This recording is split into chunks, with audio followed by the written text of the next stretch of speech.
Ben Whittaker versus Liam Cameron 2. Why do we have a number 2 of this fight? Ben Whittaker, prospect, coming up 7-0 before he fought Liam Cameron, who was 23-6 and had a long layoff.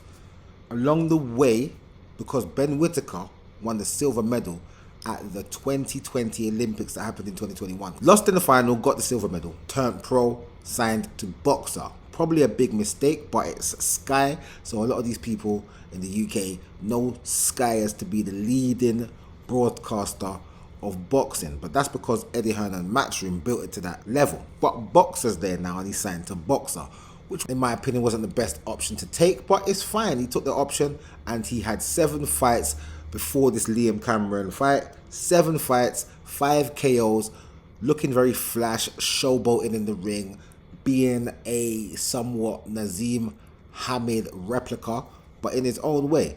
And people weren't liking it. For me, I like a bit of flash and a little bit of flair, a little bit of charisma.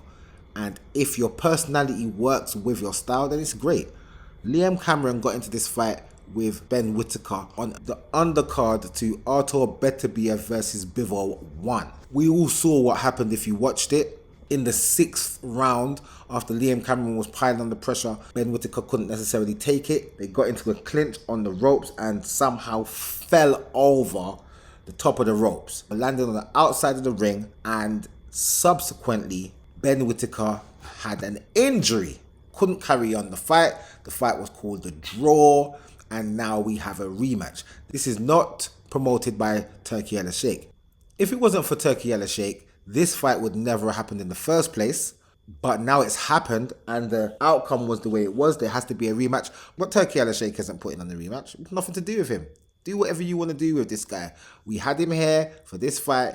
It flopped. We don't need him no more. Do what you want. But obviously the fans want to see the rematch. Boxer have now put the rematch on. It's happening tomorrow, Saturday, the 20th of April. And they're top of the bill. At the end of the day, it has to be top of the bill because Boxer don't have many fighters. Fraser Clark is making his long-awaited comeback after getting himself hurt. When I see Sam Eggington on cards, then I know you're struggling to get opponents. Okay?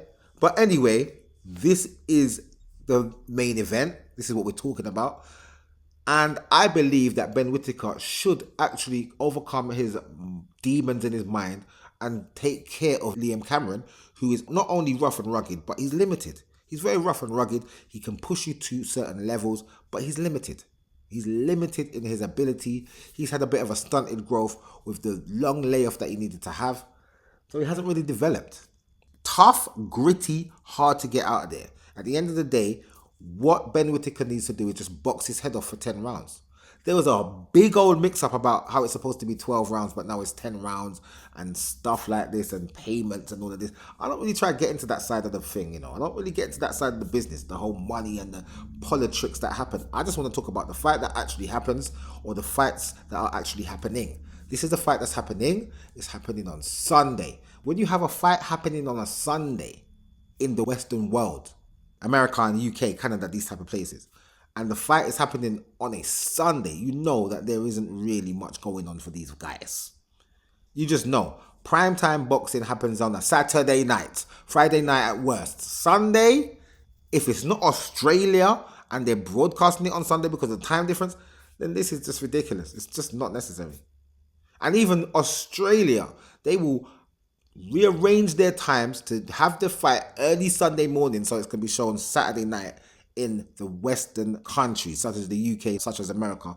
So I don't understand how this fight's happening in the UK and it's on Sunday. It's ridiculous. For me, it's ridiculous. For me, it just shows me that Ben Whittaker is just not a name. You're not a name. You're trying to become a name. That's fine. Become a name. But in this build-up of your career so far, you've proven to be a showboating Donny who doesn't like to work hard, because the first time you come up against a bit of adversity, you decided to basically throw yourself over the ropes. That's what everybody sees. That's what everybody thinks. I'm actually one of them. I could be totally wrong, but I think you threw yourself over the ropes. I think you needed the get out clause. I think you faked the injury. I'm not going to go into all of that. It's not necessary. Let's just talk about this fight on Sunday. For me, I believe that Ben Whittaker is better than he has actually shown. And now he has to show he's got a bit of heart. He's got himself a new trainer now, Andy Lee.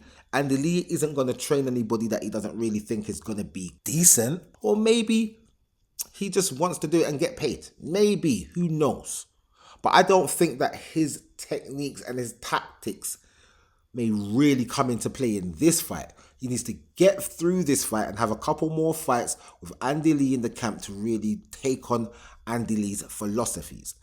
But maybe he will go back to his showboating ways. He maybe should go back to that showboating way to dance rings around this guy, Liam Cameron, who's very much of a plodder, slow-footed, and hasn't really got much greatness of a punch selection. He does the basics well. He does the basics quite well, but he seems to be a target that can be hit. But Ben Whittaker seems to show that, or seemed to have shown in his previous fight with this same guy, that this guy can rattle his cage and get under his skin. In the ring, not even really necessarily outside the ring, just in the ring, in the fight. This was the first fight where Ben Whittaker stopped with the whole showboating stuff. Maybe he needs to go back to that, is my opinion. And just dance rings around this guy and win by unanimous decision over the 10-round period. Don't try and knock him out, just get the win. So, in that sense, I'm going to actually say Ben Whittaker to win by unanimous decision over the 10 rounds. And Liam Cameron really needs to put himself really about this guy and really hit and connect with a lot of shots. Before he was being rough and rugged, but his accuracy wasn't there. That's why he couldn't really get Ben Whittaker out of there at all. If he could have a bit of accuracy, he could hurt Ben Whittaker, and then we could really test to see where Ben Whittaker really is. But I see him winning and going to 9 wins, no losses, with 1 draw. That's what I can see. Ben Whittaker winning by unanimous decision, moving on to 9 wins, no losses, with 1 draw, and getting back on the path to getting to the world title. He's actually got this IBF international rubbish. The IBF don't usually do trinkets, but they've obviously started to, following the trend of everybody else. Boy, I don't know. I don't care. At the end of the day, these guys have to pay you sanctioning fees just to hold these trinket titles. It makes no sense to me. It makes no sense. But that's a whole nother story in itself. This is just a tactic to get Ben Whittaker up the rankings quicker than he should do, to be fair to you. Because right now, 8-0 with 1 draw, you shouldn't be drawing with a Liam Cameron. You should be getting past these guys. They want to fast track you. They want to treat you like you're a Lomachenko or a Shakur Stevenson or Usyk and these guys that come out of the Olympics and just get fast tracked to a title, like a bit like Anthony Joshua did when he first came onto the scene. So let's see if he gets through this fight and see if he wins.